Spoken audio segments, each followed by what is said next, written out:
एक डरावनी धुंध भरी रात। गांव की पुरानी झोपड़ी के बाहर अजीब बैंगनी रोशनी टिमटिमा रही है। गांव वाले दूर दूर पेड़ों के पीछे छिपकर देख रहे हैं। अरुण हाथ में लालटेन लेकर डरा हुआ आसमान की तरफ देखता है। किसी अजीब आवाज की गूंज। एक डर से सहमे हुए गांव वाले बरगद के पेड़ के पास खड़े। एक बूढ़ी औरत मुंह ढककर, एक आदमी आसमान की तरफ इशारा करता है। अरुण और राजू दोनों हाथों में लकड़ी की जलती मशाल लिए खड़े, चेहरे पर डर साफ। अरुण की लालटेन झपकती है। अचानक एक विशाल परछाई उनके ऊपर से गुजरती है। एक विशाल डरावनी चिड़िया की परछाई झोपड़ियों के ऊपर से उड़ती है। लोग डरकर भागते हैं। रामू काका एक पेड़ के पीछे छिपकर डरे हुए देख रहे हैं। अरुण, राजू और 2-3 गांव वाले गांव के बाहर पुरानी बंद झोपड़ी के सामने खड़े। माहौल सन्नाटा भरा। झोपड़ी के जंग लगे ताले पर हल्की बैंगनी रोशनी टिमटिमा रही है।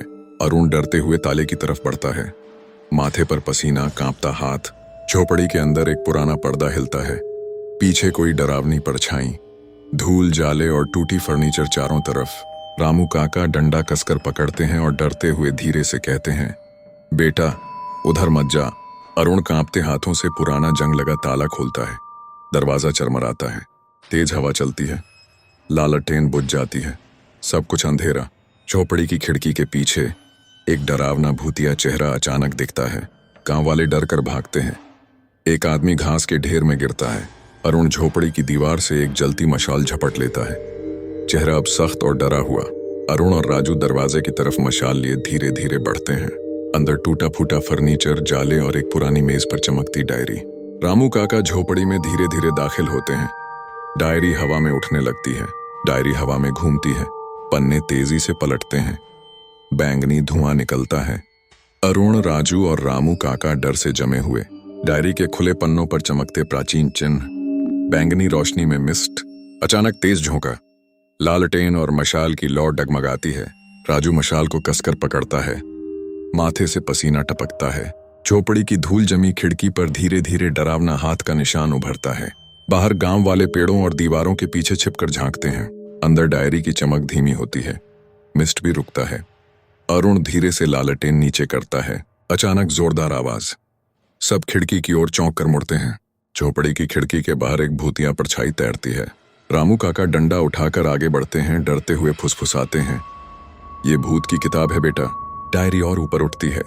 मिस्ट तेजी से घूमता है। हवा में अनजानी आवाजें।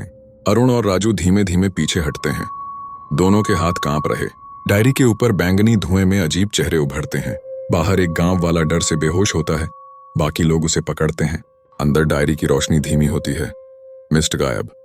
अरुण, राजू और रामू काका सन्न। अरुण धीरे से डायरी पुरानी मेज पर रखता है। बैंगनी रोशनी बुझती है। डायरी अब पूरी शांत। धूल जमी चमड़े की जिल्द पर लालटेन की हल्की झलक। अरुण, राजू और रामू काका झोपड़ी के दरवाजे की तरफ मुड़ते हैं। दरवाजा चरमराता है। कोहरा पतला हुआ। 3-4 गांव वाले झांकते हुए। रामू काका बाहर कदम रखते हैं। इशारा करते हैं, अब सुरक्षित है। अरुण झोपड़ी से बाहर आता है। लालटेन लिए चारों तरफ देखता है। बैंगनी रोशनी अब नहीं। राजू पीछे पीछे, थकी पर सुकून भरी शक्ल। मशाल अब भी जल रही।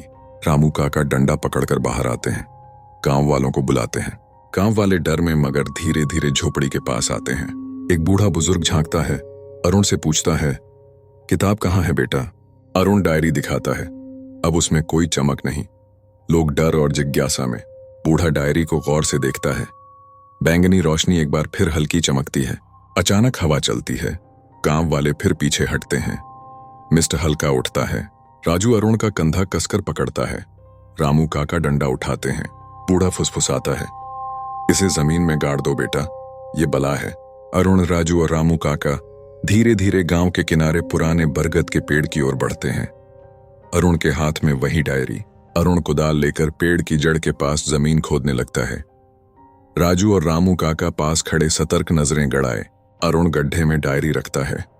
आखिरी बार हल्की बैंगनी धुंध उठती है। रामू काका और राजू जल्दी से मिट्टी डालते हैं। बैंगनी चमक मिट्टी में दब जाती है। बरगद का पेड़ हल्का हिलता है। चारों ओर एक भयानक सन्नाटा छा जाता है। सभी गांव वाले दूर खड़े देखते हैं।